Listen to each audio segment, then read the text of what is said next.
मेरे साथ आज हम सॉल्व करेंगे मूल्यांकन कार्यपत्रक 2। ये कार्यपत्रक 4 अगस्त 2021 के लिए है। आज हम सामाजिक विज्ञान क्लास 10th की मूल्यांकन कार्यपत्रक को सॉल्व करने जा रहे हैं। तो चलिए देखते हैं आज की कार्यपत्रक में कौन कौन से क्वेश्चन दिए गए हैं। यह कार्यपत्रक कुल 20 अंक का है, यानी कि ये 20 मार्क्स का है और ये कार्यपत्रक 2 भागों में विभाजित है, भाग ए और भाग बी, यानी का और ख। ठीक है, पहले वाले में सभी क्वेश्चन 1 मार्क के हैं और सेकंड पार्ट में जो सभी क्वेश्चन हैं वो 3 मार्क्स के हैं। तो चलिए देखते हैं क्या क्या दिया गया है। भाग 1 देख लेते हैं। नीचे दिए गए अनुच्छेद को पढ़िए और पूछे गए प्रश्नों के उत्तर दीजिए। आपको क्या करना है, सबसे पहले अनुच्छेद को ध्यान से पढ़ना है और फिर इसके उत्तर देने हैं। झूम अर्थात कर्तन दहन प्रणाली स्लैश एंड बर्न कृषि, हमने पिछली में पढ़ा था इसके बारे में। कृषि को मैक्सिको और मध्य अमेरिका में मिल्पा, वेनेजुला में कोनको, ब्राज़ील में रोका, मध्य अफ्रीका में मसाले, इंडोनेशिया में लद्दाख और वियतनाम में रे के नाम से जाना जाता है। ठीक है, स्लैश एंड बर्न कृषि को हर एक देशों में इस तरीके से अलग अलग नामों से जाना जाता है। भारत में भी यह प्रारंभिक किस्म की खेती अनेक नामों से जानी जाती है, जैसे मध्य प्रदेश में बेबर या दहिया, आंध्र प्रदेश में पोंडू अथवा पेड़ा, उड़ीसा में पामाडाबी या कोमान या बरीगा, पश्चिमी घाट में कुमारी, दक्षिण पूर्वी राजस्थान में वालरे या वॉल्ट्रे, हिमालय क्षेत्रों में खिल, झारखंड में कुरवा और उत्तर पूर्वी प्रदेशों में जूम आदि। ठीक है, तो इन नामों से जाना जाता है। स्लैश एंड बर्न कृषि हमने पिछले में पढ़ा था कि स्लैश एंड बर्न का मतलब क्या होता है, जिसमें कुछ जो किसान होते हैं वो जंगलों के कुछ हिस्सों को जला के उसको खाली कर देते हैं, साफ कर देते हैं और वहाँ पर खेती करते हैं।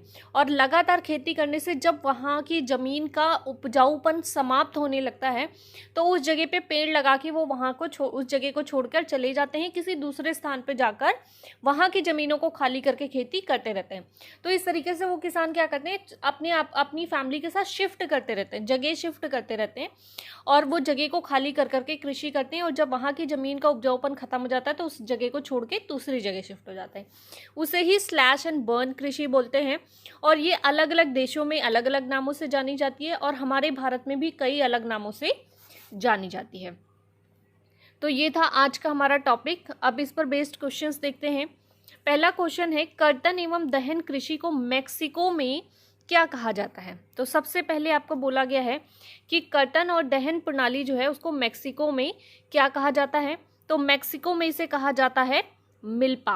क्या कहा जाता है, मिल्पा। यहाँ पर हमने पढ़ा था मैक्सिको में क्या कहा जाता है, इसको मिल्पा के नाम से जाना जाता है। नेक्स्ट है, जूम किस प्रकार की खेती है। जूम किस प्रकार की कृषि है। तो शहद, ऑप्शन ए में बोला है आपको सदन निर्माण कृषि, रोपण कृषि, प्रारंभिक कृषि का प्रकार और वाणिज्यिक कृषि। तो हमारे देश में जो जूम कृषि है ये किस प्रकार की कृषि है, तो ये है प्रारंभिक कृषि का प्रकार। ठीक है, तो ये करेक्ट ऑप्शन क्या है, सी।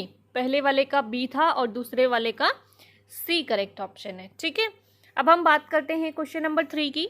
क्वेश्चन नंबर 3 है, झारखंड में जूम को किस नाम से जाना जाता है। तो झारखंड में किस नाम से जाना जाता है, हमने देखा कि झारखंड में यहाँ पर किस नाम से जाना जाता है। तो जो जूम खेती है उसको झारखंड में कुरवा नाम से जाना जाता है। यहाँ पे पढ़ लिया हमने कि किस नाम से जाना जाता है, कुरवा नाम से जाना जाता है।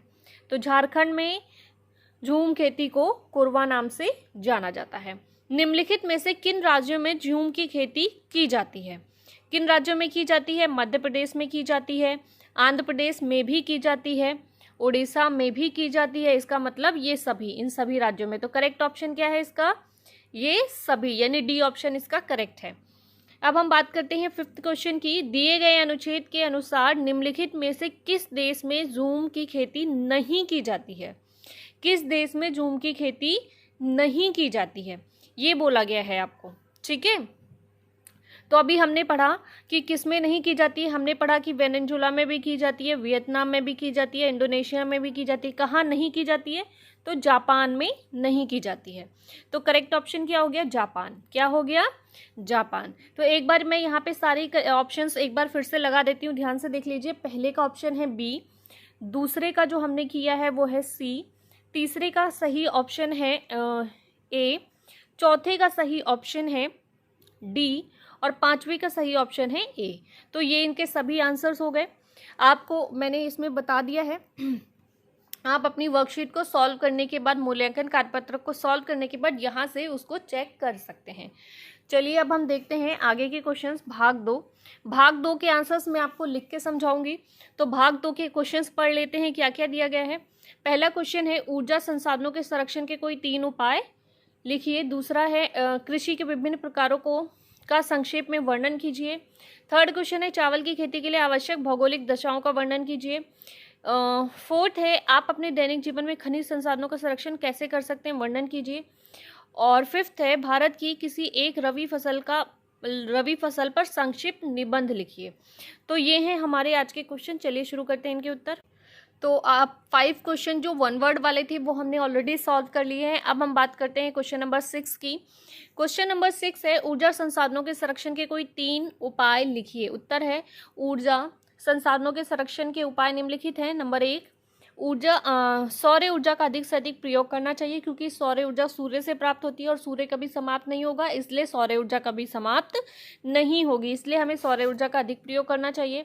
नंबर 2, निजी वाहनों के स्थान पर सार्वजनिक वाहनों का अधिक प्रयोग करना चाहिए, क्योंकि अगर हम एक गाड़ी लेके सभी लोग जाएंगे तो बहुत सारी गाड़ियों का यूज़ हो जाएगा, और सार्वजनिक यूज़ करेंगे तो उसमें क्या होगा, बहुत सारे लोग एक ही गाड़ी को यूज़ करेंगे, तो इससे क्या होगा, ऊर्जा का संरक्षण होगा।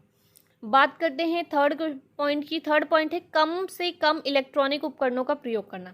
इलेक्ट्रॉनिक उपकरण हम जितना कम प्रयोग करेंगे ऊर्जा के संसाधनों का उतना ज़्यादा हम संरक्षण कर पाएंगे। अब हम बात करते हैं 7th क्वेश्चन की। 7th क्वेश्चन है कृषि के विभिन्न प्रकारों का संक्षेप में वर्णन कीजिए। तो कृषि के विभिन्न प्रकार निम्न है। नंबर 1, वाणिज्यिक, मैंने इसमें कुछ के डिस्कशंस किए हैं। वाणिज्यिक कृषि मुख्यतः लाभ कमाने के उद्देश्य से की जाती है, इसलिए इसमें आधुनिक तकनीकों का अधिक प्रयोग किया जाता है।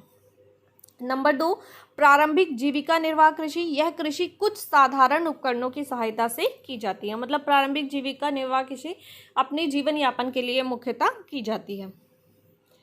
आगे बात करते हैं नेक्स्ट पॉइंट की। थर्ड पॉइंट है गहन जीविका कृषि, अधिक जनसंख्या घनत्व वाले क्षेत्रों में इस प्रकार की कृषि की जाती है तथा अधिक से अधिक खाद्यान्न उत्पादन करने का प्रयास किया जाता है। तो जिन क्षेत्रों में अधिक से अधिक जनसंख्या होती है वहां पर गहन जीविका कृषि की जाती है, और गहन जीविका कृषि का मुख्य उद्देश्य अधिक उत्पादन करना होता है। अब हम बात करते हैं आज के 8वें क्वेश्चन की। आज का 8वां क्वेश्चन है चावल की खेती के लिए आवश्यक भौगोलिक दशाओं का वर्णन कीजिए, यानी कि किस तरह की भौगोलिक दशाएं चाहिए होती हैं चावल की खेती के लिए। आवश्यक भौगोलिक दशाएं, नंबर 1, चावल की खेती मुख्यतः जलोढ़ मृदा में की जाती है। इस खाद्यान्न के लिए 25 डिग्री से 35 डिग्री सेल्सियस तापमान की आवश्यकता होती है। थर्ड पॉइंट है चावल की खेती के लिए 150 सेंटीमीटर सिंचाई की आवश्यकता होती है, और इससे अधिक भी सिंचाई की आवश्यकता पड़ सकती है। फोर्थ पॉइंट है चावल की खेती में भारत का पश्चिम बंगाल प्रथम स्थान पर है। इसके अतिरिक्त बिहार, उड़ीसा, आंध्र प्रदेश, पंजाब, हरियाणा, उत्तर प्रदेश आदि राज्यों में भी चावल का उत्पादन अधिक मात्रा में किया जाता है। तो ये है आज का हमारा 8वां क्वेश्चन और उसका आंसर। बात करते हैं क्वेश्चन नंबर 9 की।